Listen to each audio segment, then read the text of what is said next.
साथियों, 2024 के लोकसभा चुनाव का घोषणा लगभग होने वाला है। एक दो दिन में तारीखों की घोषणा चुनाव आयोग कर देगा।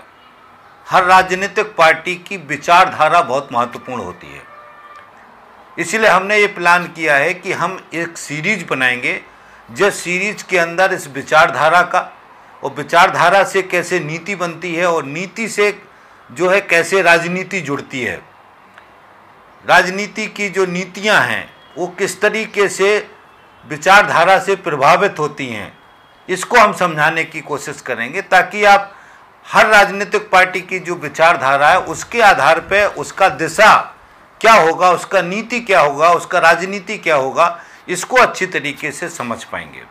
साथियों, जैसे मैंने कहा, विचारधारा, हर राजनीतिक जो पार्टी है उसकी अपनी एक विचारधारा है और उसकी विचारधारा ही उसकी नीति निर्धारित करने में बहुत ही महत्वपूर्ण रोल अदा करता है और जो नीति बनता है उसी से राजनीति चलता है। विचारधारा के अंदर दो पक्ष होते हैं। एक होता है वैचारिक पक्ष, जिसमें विचारधारा के मुद्दों पर चर्चा होती है।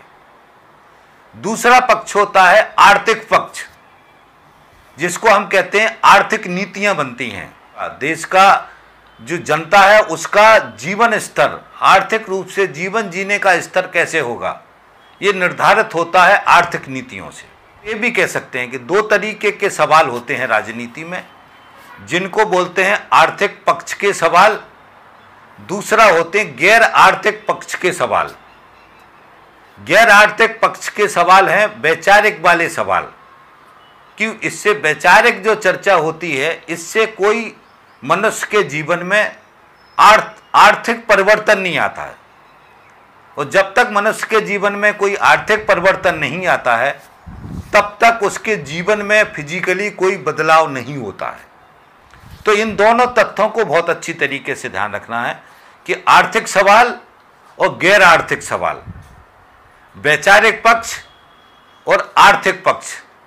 इसीलिए हम पहले जो चर्चा करेंगे वो वैचारिक पक्ष की करेंगे, उसके बाद से हम जो चर्चा करेंगे वो आर्थिक पक्ष की भी करेंगे। क्योंकि आर्थिक पक्ष ही प्रमुख तत्व है, ये हमको ध्यान रखना है। अब साथियों, हम ये देखते हैं कि हमारे देश की विचारधाराएं कितने तरीके की हैं, किस किस तरीके की हैं। हमारे देश के आज़ादी के आंदोलन में लगभग 5 धाराएं बनी थी या 5 धाराएं निकली थी, जिसमें 3 धाराएं बहुत प्रमुख रूप से हमको याद रखना है, जिन्होंने आज़ादी के आंदोलन में या देश को बनने में अपना कोई ना कोई रिफ्लेक्शन दिया है, अपना योगदान दिया है। उनकी विचारधारा की वजह से देश को बनने में कुछ परिवर्तन आया है। वो पहली विचारधारा के रूप में हम बात कर सकते हैं राष्ट्रीय स्वयंसेवक संघ, हिंदू राष्ट्र की जो विचारधारा है, हिंदुत्व का जो दर्शन है, हिंदू महासभा बना है, और ये पूरा एक जो धारा है हिंदू के नाम पे, हिंदू धर्म के नाम पे, इस धारा को हमको अच्छी तरीके से ध्यान रखना है। तो ये जो 1900 के बाद से जितने भी लोग इस हिंदू धर्म, हिंदू धारा, हिंदू राष्ट्र के साथ जुड़े हुए थे, ये सारे लोगों ने मिलकर के कि एक हिंदू राष्ट्र की धारा का इजाद किया और हिंदू राष्ट्र की धारा के अंदर बहुत सारी चीज़ों को जोड़ा। उसकी चर्चा मैं आगे बताऊंगा। तो ये धारा फिर 1925 में राष्ट्रीय स्वयंसेवक संघ बना और राष्ट्रीय स्वयंसेवक संघ ने एक योजनाबद्ध तरीके से हिंदू राष्ट्र बनाने की जो इनकी परिकल्पना थी उसको लागू करने के लिए योजनाबद्ध तरीके से काम किया। तो एक धारा के रूप में ये विचारधारा हमारे देश में रही है। आज़ादी के आंदोलन में जब से विनायक दामोदर सावरकर जी को जेल हुई और अंडमान निकोबार की जेल में वो गए, उसके बाद से राष्ट्रीय स्वयंसेवक संघ 1925 में बनता है। उसके बाद से आज़ादी के आंदोलन से ये धारा पूरी तरीके से अलग थलग हो गई और हिंदू राष्ट्र को बनाने में, गढ़ने में इन्होंने अपना पूरा समय लगाया। इसीलिए हम देखते हैं कि विनायक दामोदर सावरकर जी ने जेल के अंदर 1920-22 के अंदर हिंदुत्व का दर्शन लिखा, हिंदुत्व का दर्शन बनाया। इस समय तक कोई ऐसी ताकतवर विचारधारा नहीं थी हिंदू राष्ट्र के नाम पर जो विचारधारा पूरे देश को बांधने का ताकत हो उसके अंदर और पूरे देश के लोगों के दिमागों को कंट्रोल कर सके, उनके दिमागों के अंदर विश्वास कायम कर सके इस विचारधारा के रूप में। तो ये जो हिंदुत्व का जो दर्शन है विनायक दामोदर सावरकर जी ने जो बनाया था, इस दर्शन ने बहुत ही महत्वपूर्ण काम किया। और इसको आगे जो गुरु गोलवलकर थे, जो सरसंचालक हुए राष्ट्रीय स्वयंसेवक संघ के, उन्होंने इस विचारधारा को और ही स्पष्ट तरीके से अपनी किताबों के माध्यम से देश के सामने रखा, दुनिया के सामने रखा। उसकी भी चर्चा हम आप आगे विस्तारित करेंगे। तो एक विचारधारा ये थी जिसको हमको ध्यान रखना है। दूसरी विचारधारा कांग्रेस के रूप में थी। कांग्रेस का उदय आज़ादी के आंदोलन के विकास क्रम में हुआ। दुनिया में जो विचारधारा पैदा हुई, जो देश बन रहे थे, उन सारे विचारधाराओं के साथ में ये जो है कांग्रेस का जो विचारधारा पैदा हुआ। इसलिए आज़ादी के आंदोलन में प्रमुख भूमिका कांग्रेस का रहा है। इस पूरी विचारधारा को शुरू से आखिरी तक भी हम चर्चा करेंगे। इनके राजनीतिक पक्ष के प्रमुख पक्षों को मैं आपके सामने रखूंगा। तीसरी विचारधारा जो सबसे ताकतवर रूप में रही है वो है वामपंथी आंदोलन या कम्युनिस्ट आंदोलन, क्रांतिकारी आंदोलन। क्रांतिकारी आंदोलन में जो भी लोग शामिल थे वो सारे लोग समाजवादी व्यवस्था चाहते थे देश के अंदर। इसलिए समाजवादी व्यवस्था का जो राजनीतिक विचारधारा है वो कम्युनिस्ट पार्टियां हैं। हमारे देश में कम्युनिस्ट पार्टियां बहुत ही ताकतवर रूप से आज़ादी के आंदोलन में रहीं और देश के जो भी आंदोलन, मजदूर किसानों के जो आंदोलन हुए, उसके पीछे जो विचारधारा के रूप में जो ताकतवर दे रहे थे वो कम्युनिस्ट पार्टियां थी, कम्युनिस्ट कैडर के लोग थे, वो कम्युनिस्ट थे जो इन सारे आंदोलनों को दिशा दे रहे थे। इसलिए तीन धाराएं हैं, राष्ट्रीय स्वयंसेवक संघ, कांग्रेस और कम्युनिस्ट क्रांतिकारी, इनका आज़ादी के आंदोलन में तीन धाराओं का प्रमुख भूमिका रहा। आज़ादी के आंदोलन में कांग्रेस के बाद में दूसरा जो सबसे बड़ा ताकत था वो था क्रांतिकारी आंदोलन, जिस क्रांतिकारी आंदोलन ने अंग्रेजों को भारत छोड़ने के लिए मजबूर किया। तो हमको ध्यान रखना है कि दूसरी जो बड़ी ताकत है जो आगे कम्युनिस्ट पार्टियों के रूप में विकसित हुई और राजनीतिक पावर के रूप में कांग्रेस के बाद सबसे बड़ी ताकत कम्युनिस्ट पार्टियां थी। राष्ट्रीय स्वयंसेवक संघ राजनीतिक रूप से आज़ादी के आंदोलन में सक्रिय नहीं था।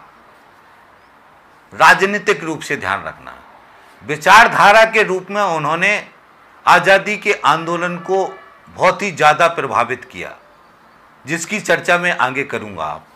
उसके अलावा दो धारा और बनी। एक धारा कौन सी थी? जो पेरियार गौतम बुद्ध का दर्शन, जिसको हम बहुजन आंदोलन के नाम से आज जानते हैं, और इस पूरी विचारधारा का जो सूत्रधार गौतम बुद्ध के दर्शन से शुरू होता है उसको स्वीकारते हैं। उसके साथ में ज्योतिबा फूले, सावित्रीबाई फूले, जिन्होंने इस विचारधारा को एक बहुत ही आधार दिया आज़ादी के आंदोलन के साथ में। पेरियार, जिन्होंने बहुत ही बड़ा वैचारिक रूप दिया, और उसके साथ में आगे चल कर के डॉक्टर भीमराव अंबेडकर ने इस विचारधारा को और आगे बढ़ाया। उनके बाद में इस विचारधारा को बहुत ही मुहूर्त रूप मिला। कांशीराम जी आए, बाद में मायावती जी आई, और भी अलग अलग लोग, वामसेव बना, और बहुत सारे संगठन विकसित हुए। हम इसकी चर्चा आगे आपको जब विस्तार में समझाएंगे तो बताएंगे। तो एक चौथी धारा के रूप में बहुजन आंदोलन जो आज है, ये भी एक ताकत के रूप में, विचारधारा के रूप में हमारे सामने है देश में। उसके अलावा जो एक ताकत जो समाजवादी आंदोलन था, जिसको जेपी आंदोलन भी कहते हैं, उस पूरी धारा से जो एक धारा निकली थी जिसमें खास तौर से मुलायम सिंह यादव, लालू यादव, नीतीश कुमार, जनता दल और समाजवादी पार्टी के रूप में जो निकले हैं, शोषित और वंचितों का, पिछड़ों का जो आंदोलन का बात या उनका हक अधिकार का जो बात करते हैं, तो एक धारा ये रही। मगर जो ये धारा आज़ादी के आंदोलन के बाद ताकतवर हुई और राजनीति के रूप से अभी भी इसका वजूद हमारे देश में है। इस तरीके से हम इस 5 तरीके की जो है राजनीतिक जो ताकतें हैं वो हमारे देश के अंदर है, ये हमको ध्यान रखना है। मगर आज वैचारिक रूप में यदि हम बात करते विचारधारा के रूप में, तो ये जो अलग अलग धारा हैं, विचारधाराएं हैं, ये अपने अपने हिसाब से विचारक रूप से बात करते हैं। हम अलग अलग समझाएंगे कौन क्या बोलता है। मगर जब हम इन सारी विचारधाराओं को आर्थिक पक्ष में बांधते हैं या आर्थिक पक्ष में इन पूरी 5 विचारधाराओं को समझते हैं, तो हम ये पाते हैं कि आर्थिक नीतियों के पक्ष में इस 5 विचारधाराओं में केवल 2 पक्ष बनते हैं। एक जिसको हम पूंजीवादी व्यवस्था आज की तारीख में कहते हैं, पूंजीवादी राजसत्ता का दर्शन कहते हैं, पूंजीवाद कहते हैं। दूसरा हम समाजवादी व्यवस्था का राजसत्ता का दर्शन कहते हैं। इस दोनों दर्शनों में दुनिया में 2 ही तरीके के दर्शन हैं, इस बात को भी ध्यान रखना है। कोई भी राजनीतिक दल है उसको ये 2 धाराओं में से किसी एक धाराओं में जाना होता है। तो हमें देखते हैं कि बाकी के जो जितने भी राजनीतिक दल हमारे देश में हैं, चाहे वो भारतीय जनता पार्टी है, चाहे वो कांग्रेस पार्टी है, चाहे वो समाजवादी पार्टी है, चाहे वो मायावती जी की बहुजन समाज पार्टी है, ये सारी चारों जो धाराएं हैं ये पूंजीवादी व्यवस्था की, राजसत्ता की जो राजनीतिक धारा है उसके हिसाब से चलती हैं, उस विचारधारा को स्वीकारते हैं। और भारतीय जनता पार्टी अति दक्षिणपंथी संगठन है, यानी पूंजीपतियों का खास संगठन, ठोस जो एक तरफा पूंजीपतियों के लिए काम करते हैं, वो भारतीय जनता पार्टी है। कांग्रेस के बारे में कहा जाता है ये सेंटर है, लेफ्ट राइट का सेंटर है। मगर कांग्रेस पार्टी आर्थिक नीतियों में उन सभी नीतियों को स्वीकारती है जो दुनिया के स्तर से नीति बनती हैं, कि दुनिया के पूंजीपति बनाते हैं। इसलिए कांग्रेस को हम शुद्ध पूंजीवादी पार्टी कहते हैं। बाकी जो अखिलेश यादव या मायावती या मुलायम लालू यादव, इनकी जब भी सरकारें बनी हैं तो ये सारी जो आर्थिक नीतियां हैं उसमें समाजवादी जो व्यवस्था की जो नीतियां हैं उसको ये कहीं दिखता नहीं है। इसलिए ये भी पूंजीवादी व्यवस्था की सारी नीतियों को स्वीकार करते हैं, उसी तरीके का कार्य करने का पद्धति इनका है।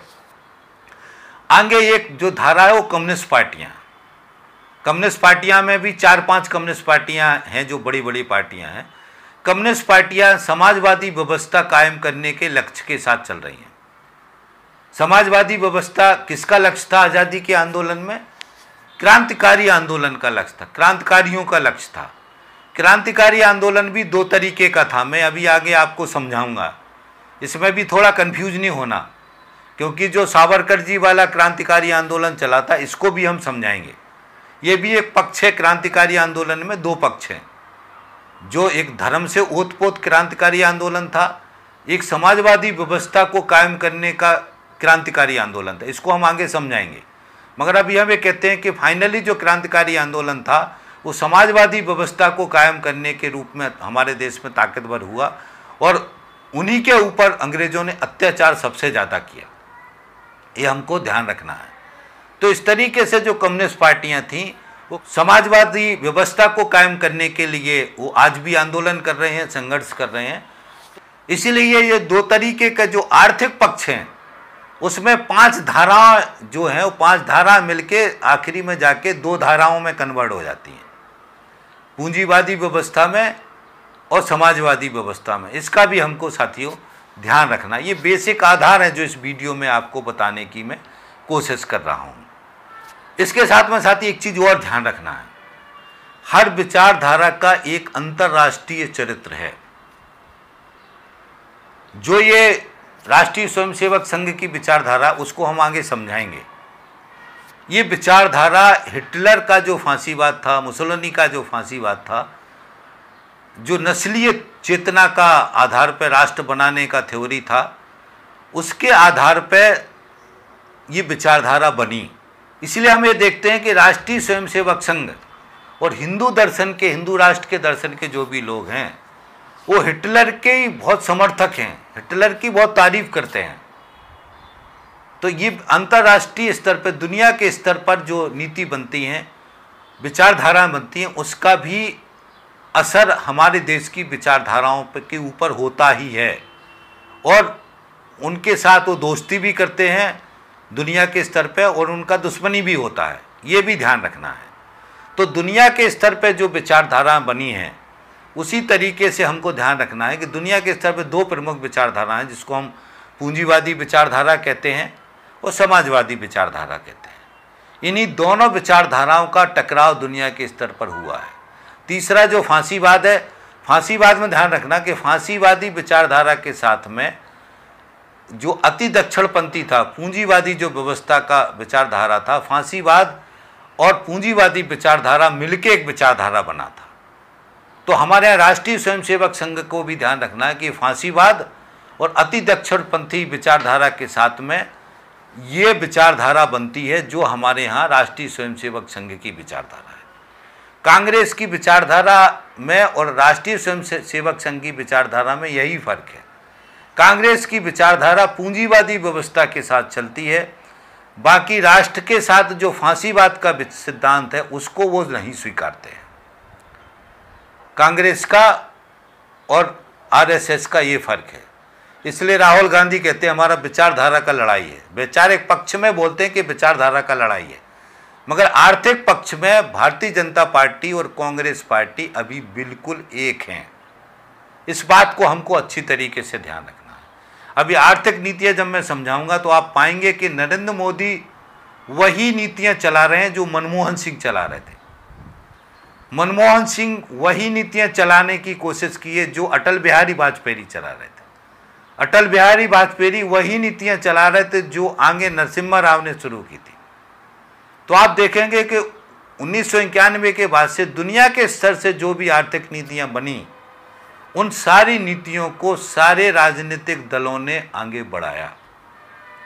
इसलिए आर्थिक पक्ष में मैंने क्या बताया कि सारे राजनीतिक दल कम्युनिस्ट पार्टियों को छोड़कर, कम्युनिस्ट पार्टियां उस पूरे सिद्धांत के खिलाफ हैं और समाजवादी व्यवस्था के नीतियों के साथ हैं। इसलिए कम्युनिस्ट पार्टियां ही अलग रही हैं इस पूरे धारा से, आर्थिक वाले पक्ष से, जो मैंने आपको समझाने की कोशिश कर रहा हूं। इसलिए आप देखेंगे कि दुनिया स्तर पर जो विचारधाराएं बनती हैं, धाराएं बनती हैं, पूंजीवादी व्यवस्था की जो नीतियां बनती हैं, आर्थिक पक्ष की नीतियां बनती हैं, वैचारिक पक्ष की जो नीतियां होती हैं, उन सभी का असर हमारे देश के अंदर की राजनीति में, नीति में, सब चीज़ में होता है। और ख़ास तौर से आर्थिक पक्ष की नीतियां तो पूरा दुनिया का पूंजीपति बनाता है, हमारे देश की सरकारें केवल उसको लागू करती हैं। इन तथ्यों को अच्छी तरीके से हम सभी को ध्यान रखना है। ये भी एक वैचारिक पक्ष का हिस्सा है जो आगे नीति और राजनीति को बहुत ही ताकतवर तरीके से प्रभावित करता है। यदि इस पक्ष को आप अपने दिमाग में नहीं रखेंगे तो इस सारे पूरे कॉन्सेप्ट को आप अच्छी तरीके से नहीं समझ पाएंगे, क्योंकि अंतर्राष्ट्रीय जो साजिशें हैं, साम्राज्यवादी व्यवस्था की, जो अमेरिका, ब्रिटेन या जो भी दुनिया के जो ताकतवर देश हैं जो दुनिया को चलाने की कोशिश कर रहे हैं, उनका जो पूरा एक साम्राज्य है, जिस तरीके से वो स्थापित करके अपना बाजार और सब पे कब्जा कर रहे हैं, वो सारी चीज़ें हमें ध्यान रखना पड़ेंगी। तो ये सारी जो चीज़ें हैं जो मैंने अलग अलग आपको समझाई, इन सारे तथ्यों को आपको ध्यान रखना है। मुझे उम्मीद है कि इस वीडियो के अंदर जो मैंने आपको समझाने की कोशिश की है, ये बेसिक आधार है जिन आधारों को हमको ध्यान रखना है। इन्हीं आधारों से आगे की चर्चा को आपको समझने में आसानी होगी। तो आपसे निवेदन है मेरा कि इस वीडियो को आपने यहाँ तक सुना, धन्यवाद आपको। सारे वीडियो को पूरा सुने और आगे जो भी वीडियो बनेंगे, और इस वीडियो को ज़्यादा से ज़्यादा शेयर करवाने में सहयोग करें, ताकि हमारे देश की जनता इस नीतियों को, आर्थिक नीतियों को, विचारधारा को, हर राजनीति के राजनीतिक चरित्र को अच्छी तरीके से समझ पाए, ताकि वो सही समझ के साथ अपनी ज़िंदगी को बेहतर बनाने के हिसाब से आने वाली सरकार को चुन सके। उसके दिमाग में एक विस्तृत पूरा खाका हो जिससे वो सही तरीके से अपनी जीवन को बेहतर बनाने के लिए उसको चुन सके। तो थैंक यू साथी, धन्यवाद। हमारे चैनल को सब्सक्राइब कर लें, घंटी दबा दें, अपने साथियों को भी चैनल को सब्सक्राइब करने के लिए कहें। हमारे चैनल की प्लेलिस्ट में जाएं, हमारा एक फिलॉसफी का फोल्डर है, उसके अंदर हमने राष्ट्रीय स्वयंसेवक संघ की भी पूरी धारा को समझाया है, कांग्रेस की धारा को समझाया है, कम्युनिस्टों की धारा को समझाया है। इस सारी धाराएं जो मैं आपको समझाने वाला हूँ, ये धारा विस्तृत में यदि आप समझना चाहते हैं तो फिलॉसफी के फोल्डर में उसके वीडियो हैं। सारे वीडियो को आप देखोगे तो एक एक करके बहुत ही विस्तारित मैंने समझाया है। इन सारी विचारधाराओं को आप वहाँ भी विस्तारित समझ सकते हैं। बाकी मैंने आपको अपनी 6 किताबें बताई हैं, इन किताबों को भी मंगा करके आप अच्छी तरीके से बार बार पढ़ के इन विचारधाराओं को समझ सकते हैं। तो ये एक बहुत बड़ा कॉन्सेप्ट है जिसको मैं आपके सामने अलग अलग कई हिस्सों में रखूँगा। बहुत सारे वीडियो इसको बनेंगे और ये पूरी सीरीज में हम पूरी कोशिश करेंगे कि जो वर्तमान में जितने भी मुद्दे हैं, जिस तरीके के तथ्य हैं, सभी तथ्यों के बारे में एक विचारधारा से जुड़ा हुआ पक्ष आपके सामने रखा जाए। मुझे उम्मीद है कि ये सीरीज आपको बहुत ही समझ विकसित करने में बहुत बड़ा सहयोग करेगी। पहली किताब का नाम है राजनीति, दूसरी किताब का नाम है राज करने की नीति, तीसरी किताब का नाम है विचारधाराएं, चौथी किताब का नाम है संगठन आलोचनात्मक सिद्धांत, पांचवी किताब का नाम है वैचारिक एकता का आधार, छठवीं किताब का नाम है बहुजन और वामपंथ। 2 किताबें हमारी और जल्दी आने वाली हैं, कृषि और किसान, इतिहास और चुनौतियां, ट्रेड यूनियन आंदोलन, इतिहास और चुनौतियां। ये 2 किताबें बहुत ही जल्दी प्रकाशित होंगी। तो ये हम इन किताबों के माध्यम से हम पूरी विस्तारित जानकारी लोगों तक पहुंचाने की कोशिश कर रहे हैं। यदि आपने हमारी इन किताबों को ना पढ़ा हो तो आप पढ़ सकते हैं। ये पूरा सेट 350 रुपये का है और इसको आप घर बैठे बुला सकते हैं। डाक से हम आपके घर पे किताबें भेज सकते हैं और पूरी 6 किताबों का कीमत 350 रुपये है और 350 रुपये फ़ोन पे से आप हमें पेमेंट कर पाएंगे और डाक से हम आपके घर पे ये किताबें भेज देंगे। और विस्तृत समझने के लिए, सारे मुद्दों को समझने के लिए यदि आप हमारी ये 6 किताबें पढ़ लेंगे तो आपको विस्तृत समझदारी आपके अंदर विकसित हो सकती है। तो इस वीडियो को हम यहीं ख़त्म करते हैं। मिलते हैं साथी अगले वीडियो। Thank you.